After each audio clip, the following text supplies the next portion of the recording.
Hello everyone, how are you today? Great to have you back. And if this is your first time here, welcome. This is Hoàng Nguyen, your trusted coding expert, bringing you real-world medical coding insight. With over 20 years of coding experience in acute and teaching hospitals, I'm here to help you master medical coding with confidence. In our last video, we tackled lesion excision coding, breaking down how to handle multiple lesions, differentiate between benign and malignant cases, and apply the correct coding rules. I also gave you a homework assignment to put those skills into practice. Today, we are going to go over that homework together. I want to make sure you not only understand the material, but can apply it confidently on the CBC, COC, or any other medical coding exam. We will review the case, clear up any tricky areas, and reinforce key strategy to help you code with accuracy. So grab your notes and let's dive in. Before we start, let's go over the key steps for coding lesion excision. First, identify the lesion type and its location. Next, calculate the total excised diameter by adding the lesion size to the margin taken on all sides. This step is crucial because the excised diameter determines the correct CPT code. Then, select the appropriate CPT code. Always start with the base code 11400, 11420, and 11440 for benign lesion, and 11600, 11620, and 11640 for malignant lesion. Finally, verify the closure method. Symbol closure is included in the lesion excision code, so there is no need to report it separately. If a more complex closure technique is used, additional coding may be required. By following these steps, you can confidently assign the correct lesion excision code every time. Now, let's move on to our homework case study. First of all, I hope you took some time to try coding this case yourself so you can learn from the experience. Don't worry about making mistakes. It's better to make them now than during the coding exam. Alright, let's see how you did. First, you need to identify the lesion type and its location. So, let's read through it and find out. A 70-year-old male presents with 3 lesions, 2 benign and 1 malignant. The first benign lesion is located on his left arm. The second benign lesion is on his scalp. And the third lesion is a malignant lesion on his upper back.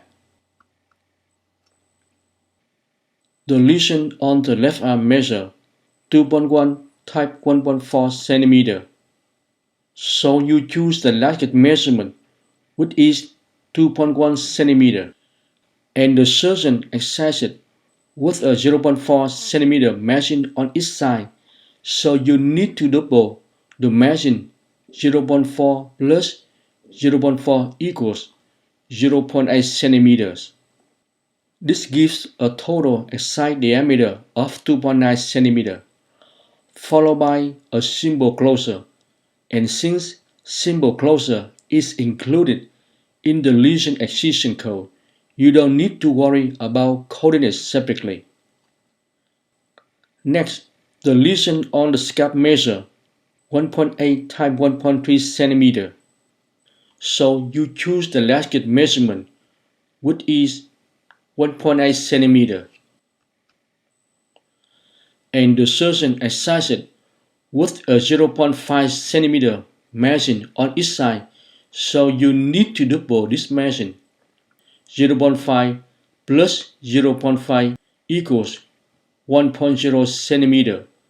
This gives a total excised diameter of 2.8 centimeter, followed by a layer closure, and since it is not included in the lesion excision code, you will need to code it separately. Next, the malignant lesion on his upper back measure 3.5 times 2.9 centimeter and is excised with a 0.6 centimeter margin on each side. However, this lesion requires a rotation flap closure. Now, I want you to open your CPT book and go to the surgery section. Under integumentary, you will see a bold subheading that says adjacent tissue transfer or rearrangement. I want you to read the guidelines right there and take note. This part is very important when coding these procedures. Adjacent tissue transfer 14000 to 1403 includes Z-plasty, rotation or advancement flaps. Lesion excision, benign or malignant, is included. Do not go separately. Basically, this guideline is telling you that codes 14000 to 14302 are used for procedures like Z-plasty, rotation flap, or advancement flap. Here is the key point. If a lesion, benign or malignant, is removed first and the wound is closed using a rotation or advancement flap, you do not report the excision separately. It's already included in the code. I want you to remember these guidelines and take note. Now, after completing this step, you should be able to distinguish between benign and malignant lesion, its location, the total excised diameters, and which lesion require a separate closure code. Assuming you are taking the medical exam online without opening your CPT book, you should know right away that you need 4 CPT codes for this case. 2 codes for the excision, and 1 code for the layer closure, and 1 code for the rotation flap. Any question with more than 4 CPT codes or less than 4 CPT codes will be eliminated, which will save you a lot of time during the exam. The more you learn from my videos, the better your chances are of passing the exam. Your next step now is to open your CPT book and start with the base code that I asked you to tap and highlight in the previous video. Then find the codes that match the lesion type and its diameter. I will give you a minute to open your CPT book and find these codes, so please pause the video and do it now.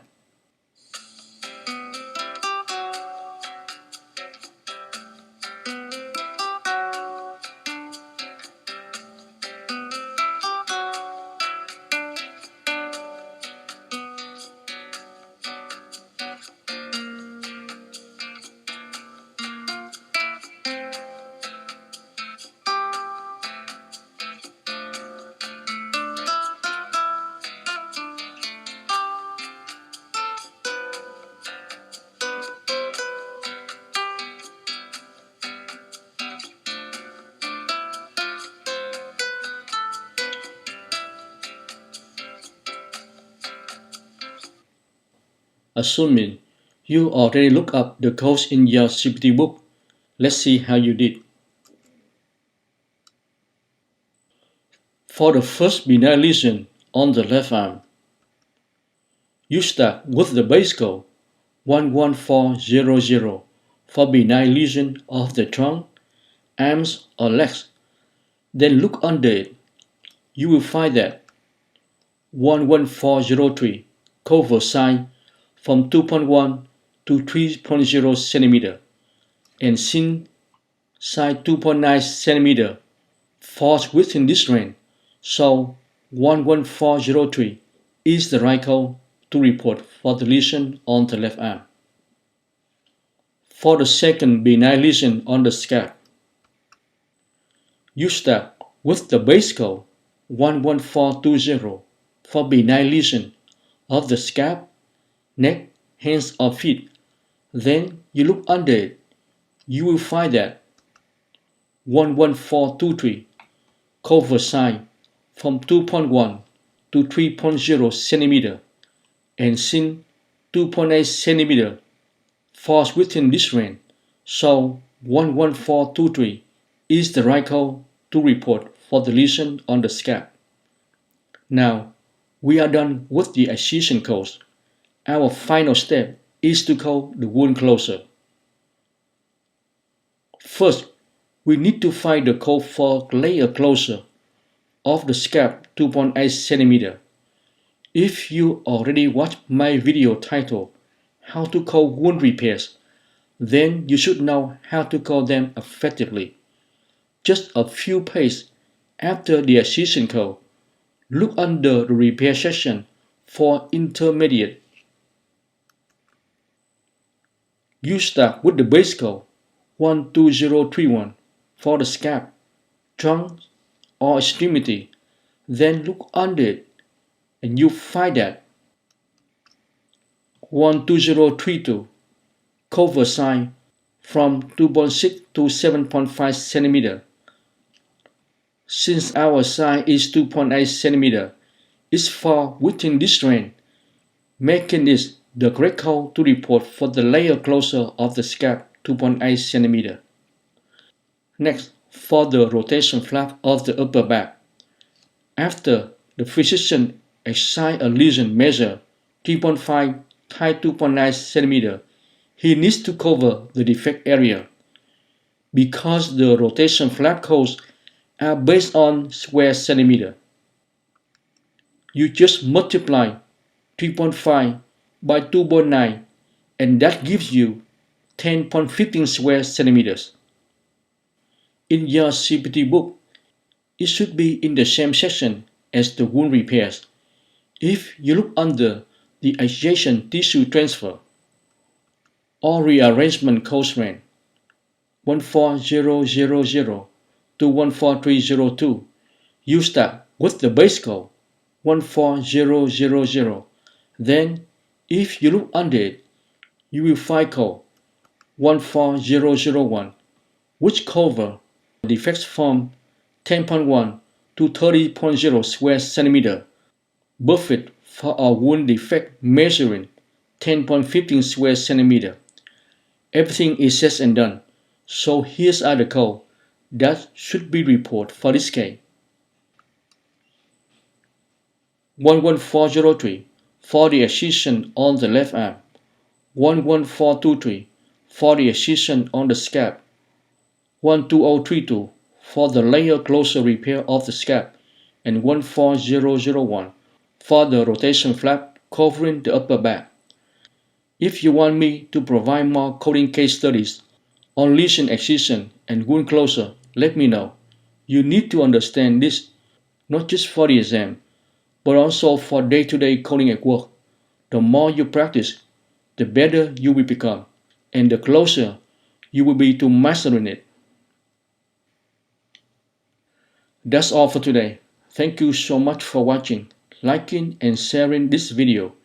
If you found the content helpful, informative, and easy to learn with this format, don't forget to hit the like, subscribe, and share buttons below, and leave me a comment. I really appreciate it. You are the reason I continue to create these learning videos.